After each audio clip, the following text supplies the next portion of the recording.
So one of the things you have with, and so there's this need to feed 9 billion people in the future, right? By 2050, we're going to be 9 billion people. The majority of the people are going to be added either in Southeast Asia or particularly in Africa, so in developing countries. And the need we have is that we need to make simply more food. But the challenge that for the first time we have is how we're going to do it, because there's no more arable land. Agriculture has become very intensive. So we're at the point where there's no possibility to put more inputs into the soil because we're simply depleting the soil. Okay, so we need to find new solution to that. And so a solution that we were thinking is, for example, to minimize food waste, because at the moment 25% of the food is discarded, and is discarded most for crops that's discarded mostly at the post-harvest phase, so at the beginning. Everybody experiences food waste in our home, but that, for example, for fruit counts only for 4%. Okay, the majority of it happens at the beginning of the phase of the supply chain. So can we actually address that by providing so stakeholders in the food industry, to a coating material that is completely transparent, is very thin, so it doesn't alter the taste, it doesn't alter the aspect of your crop, but a coating that can basically prevent the spoilage or delay the spoilage of the crop. And so this was the idea, and this is what we've developed in the past 3 years, and the idea then has been protected and spin out in a company that is now out. So the use of silk for in food application and to prevent food waste didn't come out in a serendipitous moment. It came out just by chance. So we had a contest where we needed to cook with silk, and so I had the idea to make chocolate coated strawberries, but instead of using the chocolate, to use the silk to do it. And so what I did, I basically tried the experiment, and it turned out that the strawberry didn't really change in color, they didn't change in texture.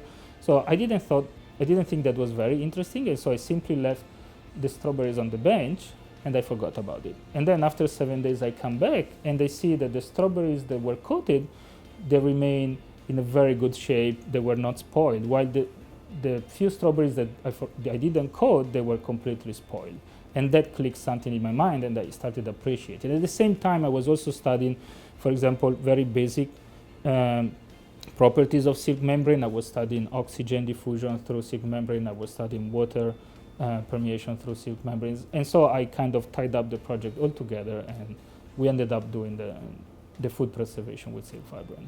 The idea of using silk fibrin as a coating is that by changing the polymorphism of silk, we can change how the molecular conformation of the protein, so whether it's random coil or is a majority of beta sheet. And by doing that, we regulate basic properties of the material. So we can regulate oxygen permeation, water diffusion, CO2 diffusion through the membrane. And so that allows us to control the spoilage or the post-harvest physiology of our crop.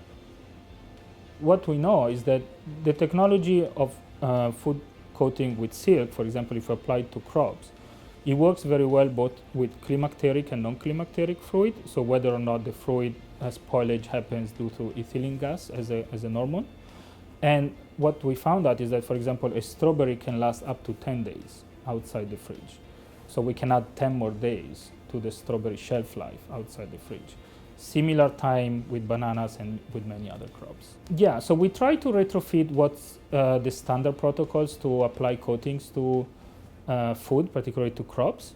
Typically, the two ways of doing it is either a bath in a solution or a spray, and we can retrofit both the technologies. So depending on the crop, we can either deep coat our crop, or we can spray the material on the crop.